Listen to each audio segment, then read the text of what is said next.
Welcome back to another Women's Herstory segment. I am here with the round the way therapist. She's a therapist and she cool too. God's favorite, auntie, therapist, human, Brittney, Love 22, Crossen. See, Eric, you are crazy. You got everything for real, though. All When the I tell names. you, I've been not playing about introducing the girls, okay? You got all the names, though, for real. Everything, everybody. Because you know how on social media, they might not know what my name is, but they might be like, look, Love 22 or such and such. Yeah. That's crazy that you said Love 20. And yeah, the bio. Yeah. I love it. I love it, Brittney. Your therapy business, Good Life Therapy, is now being known as Around the Way Therapy 336.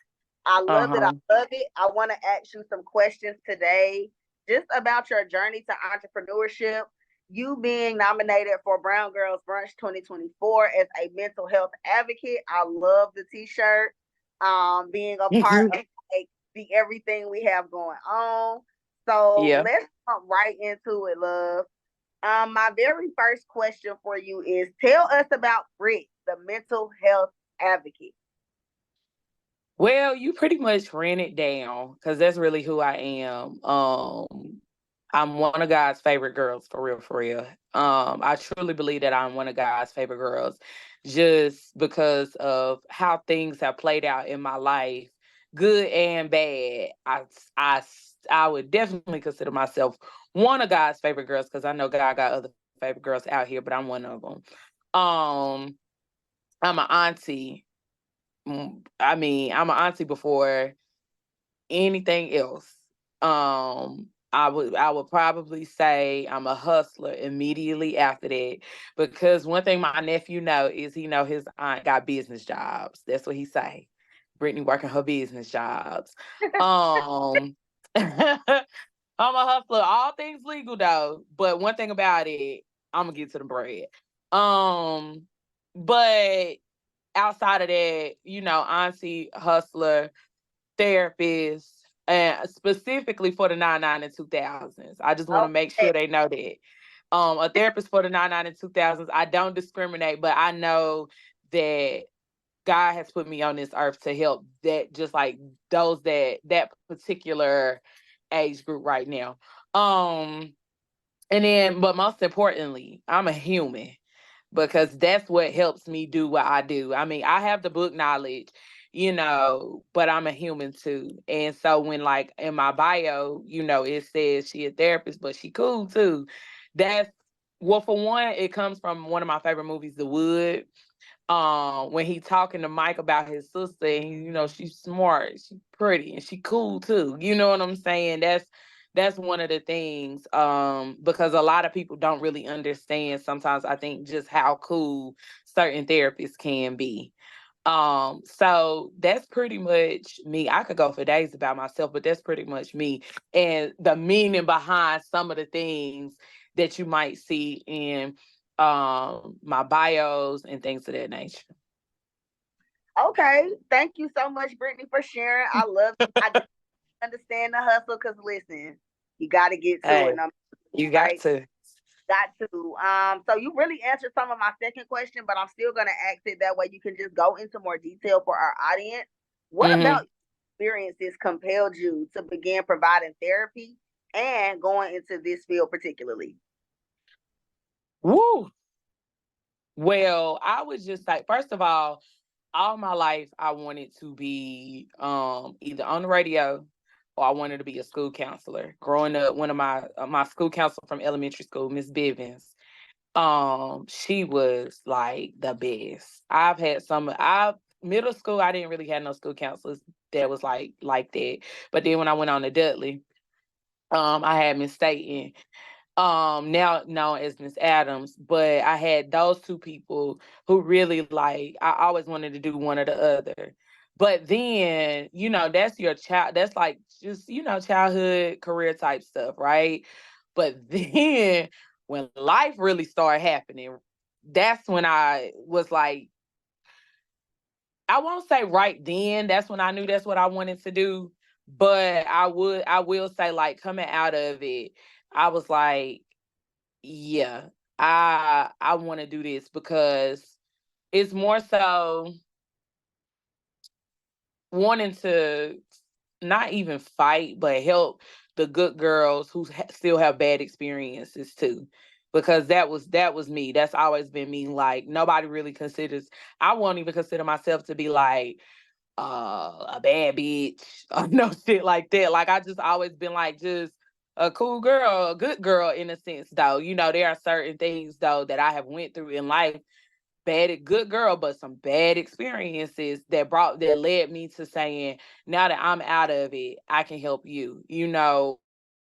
Like, some stuff I feel like I had to go through in order to be able to do what I do now. So ultimately, um, majority of my college life though is where my thing for wanting to do this comes from experiencing, honestly, abortions, school, friendships, you name it. Like, I won't say you name it, I went through it, but I struggle with some of that stuff. Like, for real, for real. But primarily I would say having an abortion, because when I had that abortion, the for me, it was a hard decision for me to make, but the main reason why I made the decision, but it was because I told myself, like, now if you do this, I told myself and I told that unborn child, God rest your soul, but baby, I had to do what I had to do. It ain't gonna be in vain. Okay, sorry. Not But I told myself and I told that baby, like, it won't be in vain though. And so after that, it was just like but I knew I still had to, go through other things like going to therapy myself and things of that nature to come out on the other side and do what I do. But that was, if I could say anything, that was the driving force, because to this day, I would say that was the lowest point I have ever been in my life. And I done went through some real nigga shit afterwards. But that right there, that was the one that put a kickstart behind me. I love you being able to just be vulnerable and like share that, because a great number of us have been there. Yeah.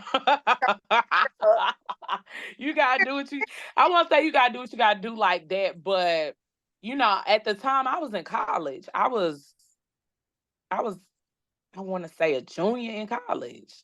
but I was past the halfway mark. you want to make sure, and I'm talking as a mom.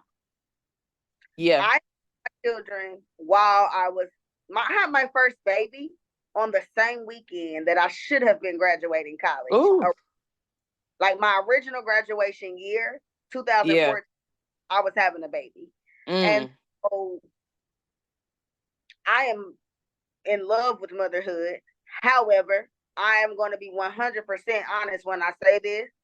I recommend to any woman, unless you just really, really, really, really want that responsibility, get yourself together mentally, financially, get your career together, and Mhm. have children with someone that you are going to be able to raise those children with in a respectable way. Like, if the goal is to keep a man, or because you don't have Mhm. nobody, baby, and you don't have nothing else about yourself together, I 100% am going to tell people, like, if you have to make that choice in addition Yeah. to reasons. Mhm. But I've been there. I've had to make that. I never saw myself with three kids. Like, if we're gonna talk, we're gonna talk. I never saw myself with three kids, and I never saw myself with three kids with the person whom I have children with. Who, by the way, I will not disrespect that man at all. Is my Right. He is my ex-husband. Co-parenting, Yeah. co-parent between us has developed over time. He is great to my daughters. My daughters all have the same dad. So there are some pros to my particular situation, but I'm very self-aware and I'm very open about that one fact. If I could have waited even longer, like, I'm going to be 32 this year, Mhm. I would have probably just got ready to have a baby if I were focused on my goals, if I were staying steadfast in college and doing what I went to school to do. So, like, you making that decision does not warrant any judgment here. I have done it. And I judge myself for, because here's the part that we don't talk about. Everybody say, oh, we shouldn't have abortions. We shouldn't do this. We shouldn't do that. But what happens when we can't afford these children? What happens if are too high and inflation is too high and you still have to concern yourself with someone other than yourself? That is a lot on one person. Yeah. And if you are not ready for a responsibility like that, I love that I'll be blessed with the art of motherhood. Everybody should be able to have a baby at some point, but be ready for that is what I'm saying. Yeah. And that's the main thing. Like, don't get me wrong. Right now, because I'm just such a, one thing about me is I always like, I'm gonna find the humor in anything. And so I'll make a joke about it. I'm not gonna sit here and lie. But at the same time, I would be lying too if I wasn't honest and say how hard it was for me. Because I truly believe that at that time, just because all the other parties involved knew what life was like on the other side, so to speak, they wasn't for me having no baby. You know what I'm saying? And when I say that, I'm talking about like parents and everything. You know what I'm saying? So it was hard, but at the same time, I get it now. You know what I'm saying? Like, I get it now. It was hard then, but I definitely get it now. But like I said, I ultimately told myself, like, and I told that baby, like, this won't be in vain. And y'all see it. It ain't they see it. It's definitely not in vain. So yeah, that was just life experiences ultimately is what brought me here. Talk to us about what it means to be around the way. Well, I don't know. Everybody probably is familiar with LL Cool J's song "Around the Way, Girl," right? So it really, that song. So that song is a song that my mama used to play like that was one of my mama's jams, right? And so growing up, I always liked the song because I mean the beat, the everything, but when you really sit back and listen to the words, I really and truly, for me, it's me. You know what I'm saying? It's the cool girl, not the prissy girl, the cool girl, the smart girl, the girl with class, the professional girl, but still, around the way. Like, I don't go anywhere, honestly, and this is not me being braggadocious, but I don't go anywhere and don't nobody know me. And when I say that, I'm saying like community, because that's where the 336 part come from. Like, I mean, I ain't gonna post up in Atlanta and think everybody know me, and it's not that everybody in Greensboro know me, but it's more so like an around the way thing where it's just like, she a cool girl. Like, to me, it's like what's the word? Like the ism version of an around the way girl. I mean, of a girl next door. You know what I'm saying? Like, girl next door, she cool, she all right, but that's not me. You know what I'm saying? It's like the ism version of that. You know, little swag to it. Oh, with a bamboo earrings, at least. Yeah, like seriously, yeah, like that's me. Like, I don't have a problem with being myself. And I think that's the most important thing about being around the way, is always being yourself. Okay. Brittney, you were once known as Good Life Therapy and still are, right? Or you are Yeah, it's still Good Life Therapy. Still Good Life Therapy. Okay, got it. Mm-hmm. How did you decide rebranding your business and yourself personally? How did you decide on, rebranding your business and yourself personally as an around the way therapy? So I decided on that because the way I looked at it is, Good Life Therapy is who I work for. Granted, I work for myself, but Good Life Therapy is who I work for. And Around the Way Therapist is who I am. And it's like a difference. You know what I'm saying? Like Good Life Therapy gonna cut my check and give it to the around the way therapist. Granted, Brittney Crossen is what it's gonna say for bank purposes, but that's how I did it. And so I decided to do that because on TikTok, I don't think I might have been Good Life Therapy on TikTok, but I wanted it to be like an individual thing. Like I didn't want it to be a Good Life Therapy, because that's not a person. Good Life Therapy is a business, it's a company, versus Around the Way Therapist is a person, it's an individual. And so the way I looked at it is like my TikTok was doing really well, it's still doing really well, but I was like, okay, well, I need to change this across the board so that when people go to it, if you follow me on one thing and you want to see me on something else, it's not like confusing for you. So that was my whole thing. And just more so focusing more on branding myself versus Good Life Therapy. Not to say I don't care about Good Life Therapy, because like I said, that's because check. But at the same time, it gives me a sense of individuality, and it disconnects me from Good Life Therapy versus somebody seeing Good Life Therapy and thinking Brittney, or just thinking really, who is this? What is this? Whereas if you see Around the Way Therapist 336, that's me. They already know that's who it is. Got it. Love it. What piece of advice, Brittney, would you give to an aspiring therapist? Oh, child. Be yourself. Be yourself. I would give an aspiring therapist the motivation to be themselves. When you start out, if you start out as an A status, which is an associate level therapist, which means you don't have your full licensure or whatever the case may be, you have provisional license. You have full license, but it's associate. You can start your business. My supervisor, Nikki Hodge Caldwell, who was my supervisor, I didn't know that I could do that until I met her. So when you see Good Life Therapy, when you see me doing my thing, like I put in the work, but Miss Nikki gave me the game. And that's something that's priceless. And also I would definitely tell aspiring therapists to always remember that you don't know everything. Because when you get to thinking that you know everything, you can't help your clients and you can't run a business. Because if you know everything, a man who knows everything knows nothing.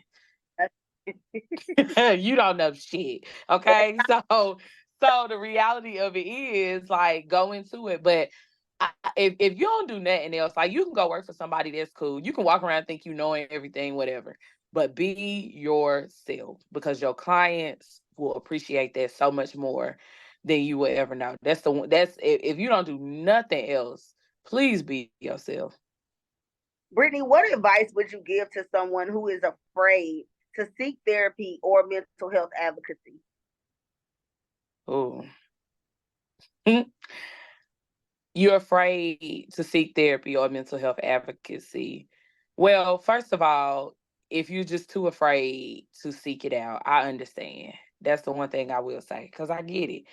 Especially in the Black community, because you want a Black therapist, but then you get scared because you don't know if they gonna run and tell your business. But I'm here to tell you, if somebody run and tell your business, you can sue them, because a therapist is a confidential person. And unless you gonna hurt yourself or somebody else, they can't tell your business. They can't just run out here and tell their homegirl, yeah, such and such and such and such. Like, no, they can go like that. That's serious. But even if you get that piece of information and you still cannot like take it and you don't want to go to a therapist, I say journal, because it helps. You gotta get it out. If you keep that shit in, now, and this is gonna get real vulgar right now, but imagine if you never in your life like made a bowel movement. Let me say that. Imagine if you would be full of shit, literally. You gotta get that out. So I would definitely say you gotta get it out, right? Like, come on now. You know how a baby get the crying when they constipated? That's why you acting like that, because you ain't got it out. So I would say definitely write it out. If writing ain't your thing, make a voice note, send an email to yourself, whatever. But you have to get it out. Because sometimes it's just like I have all this stuff in my head and I need to just get it out, or on my heart, whatever. So I would say get it out. I would say don't make your friends your therapists though, because they got their own stuff going on and they might tell you something that you don't need to do. You know what I'm saying? Like, yeah, girl, go slash his tires. Now you in jail, or whatever the case may be. Like, don't do that. But most importantly, really sit back and think about, like, control. The one thing that I tell all my clients is control what you can control. Right. What can you control? Because a lot of times we irritated and frustrated because we're trying to control stuff that is beyond our control, or we think we have no control when we really have more control than what we think we have. So ultimately, journal. Don't just make nobody your therapist, because they got life. They got a life too. And most importantly, just try to sit back and assess sometimes what can you control in the situation. Earlier, you said to an aspiring therapist that they should be themselves. Why is authenticity important when building your brand? Authenticity is important when building your brand because at some point you're gonna have to take the mask off. When you go trick or treating and you put a mask on your face, when you come up out that mask, you're like, whoa. When you take your wig off, when you take Girl, your bra off, oh, when you take all that shit off, you literally have like a sigh of relief. And you know why? Because that shit ain't supposed to stay on all day, every day. It's something to help you get through the day, right? Your undercarriage ain't sweating, your titties sitting up, whatever the case may be. But that's something to help you get through the day. But if you are not authentic in who you are, your brand ain't nothing to get you through the day. It's something that's like, that's your thing. And so if you aren't authentically you, you're gonna be tired. That's why you're gonna get irritated. You're gonna start feeling depressed because you are, because once you start something, you have to literally continue to do that. So you start off being somebody else. You got to carry that shit out. And baby, that ain't no good feeling. now That's especially why. oh, you can't keep it up. Right, exactly. It's hard. You can't, that's with anything, like wearing designer. You get to wearing designer, now you gotta keep it up. Now you broke. Now you like, no, hell no. But definitely with being yourself. And it too is because, like, when you're yourself, people know what they're getting. And so they either gonna F with you or they not. Like, because you're giving people the option and you relinquishing the headache for you on the other side of being like, oh my God, now I got to be this. Now, I'm not saying that don't be professional, but what I am saying is be yourself. And your professional self, you being professional and still being yourself, might look different to people. And if that's not something they want to deal with, it make it easier to not even have to say no. Right, right. What takeaway do you hope people gain from your herstory segment? To be yourself. Like Bernie Mac say, be yourself. And if they don't like you if you be yourself, then fuck 'em. Because that's important. Like, being yourself is important. And I know I might have used some colorful language on here, but You was being that's not yourself. that was me being myself. But at the same time, I'm very professional with my stuff. And my clients will tell you that. If my clients tell you anything else, I don't know, they might be mad because I'm booked for the week or something. But I'm gonna always, but be yourself. That's what I hope, that if you don't take nothing away from this, be yourself. Don't be so hard on yourself, because like life will keep going. You can keep going. Um, and most importantly, be good to other people, because, like, when I go back to the abortion story, that was me being good to somebody else, despite what it might sound like or even Mhm. look like. If I would have brought a child, like you said, like, I can't afford it. Like, I cut out a lot of hurt and pain for somebody, despite what somebody else might think. So be good to other people, but most importantly, be good to your damn self. That's definitely what I want you to take from this. And also, just to loop that back around, when you are being good to yourself, then you can be good to others. So it's like you did not make a decision that like you should regret. Like it may have been a painful situation, Yeah. but like it happened. You have thrived. You have learned from it. You are building your brand through your experience. And I believe that's the most important thing. And when you do get ready to have a child, like that child is not going to want for nothing. They're going to have a stable mom who has a stable brand who can provide. Like it's hard trying to, work and take care of children and pay for daycare. And that stuff adds up. Yeah. Not having enough left for yourself or your children. So it can be a lot. It is a lot. It's not And like watching my cousins, but most importantly watching my sister. My sister got 3 kids. And so even with that, like sometimes what you feel like you may have lost, you gain elsewhere. At this point, I'm not saying I don't want to have kids, but at this point, if I don't have kids, baby, I have 3 that I can literally love on. I had one today and we hug, we kiss, we love. And as soon as his mama got here, he was out the door. You know what I'm saying? And so even that, like what you might look at as a loss is not only a gain for you, but somebody else, because however I'm able to help my sister. You know what I'm saying? So and count it all joy. That's your blessing back. So you are doing the work. Brittney, how does it feel to be recognized by your peers and professional colleagues as mental health advocate of the year? Look at Tierra. You're a silly Tierra. It feels, what's the word I'm looking for? I won't say surprised, but it feels like I really can't put no word, no feeling of word, like a word on it, like a feeling to it right now. But if I had to say one thing, I would definitely say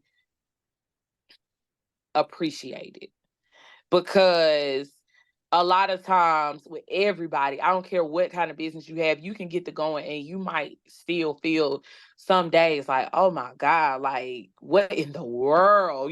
As a business owner, you have good days and you have bad days. You have days, I've had days where I am booked, right? Or weeks where I'm booked and I look up and this person had to cancel, that person had to, you know what I'm saying? And so just to be, because it's like I never felt like I wasn't seen, but just to be appreciated by the community, because, and not even just the community, but Black women, because we have such a thing with wanting to always compete with each other. You know what I'm saying?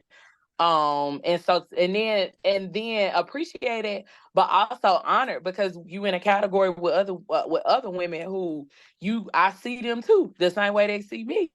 So if somebody saw something in one person and then somebody saw something in me, and now we in the same category, it's a level of appreciation and just honor, especially at the level that I'm at. Like, I ain't been doing this for 20 years. You know what I'm saying? But what's so crazy, Tierra, is I remember like a few months back thinking, I wish they still did the Black Girl Magic Awards.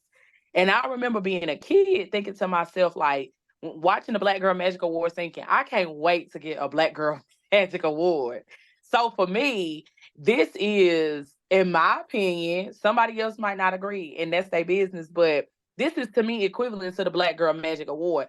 And what you're doing is creating a space for brown girls to not only collaborate and not compete. You know what I'm saying? Because we'll be able to go and network if you use it the right way. I can't speak for everybody else, but if you use it the right way, this is the way for brown girls to be able to collaborate and not compete, because we literally are competing with each other with what feels like all day, every day. Let's just be real. The voting system in itself may sometimes feel like for some people it's just pure competition versus like real recognition for some, So ultimately, I know I said a lot, but I feel appreciated. I feel honored to be in a category of that magnitude, especially as an advocate, by the Brown Girl collab. Listen, that is what the brand is all about: collaboration and not competition. Like you said it perfectly. It is about coming together. It is about knowing that we see each other. And to be quite honest, the reason that I chose to do it this style this year, like nominating women, is because I knew what I wanted the Brown Girls Brunch to be. And I wanted it to be brown girls linking up, brown girls in business, brown girls that are professional, brown girls from around the way, like we've been saying. And I didn't want it to be a mean girls thing. Like, this ain't that. So if anybody coming in there on that, that ain't the place for you on May 18th. Right. Honest. Because honestly, it really doesn't matter who wins. Everybody that was recognized are winners. And honestly, there were people who we didn't even get a chance to recognize who definitely could have been in the categories and such. And so that gives us something to look forward to in year 5. Brittney, Right. last question. What are you most excited about as it pertains to the Brown Girls Brunch event?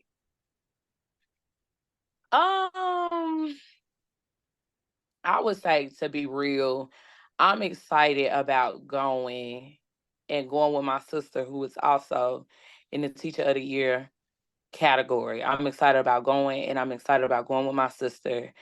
And of course, my mama gonna come with us, but I'm excited. It's Sharita. I'm excited.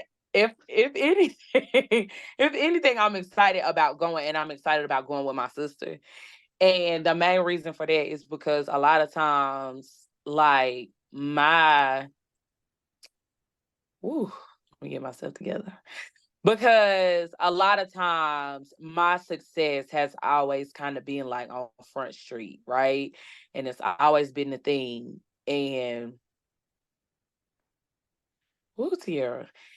And I think sometimes my sister, well, not sometimes, in my opinion, sometimes my sister has always had to, like, I won't say had to, but my sister has always been in the crowd versus on the stage.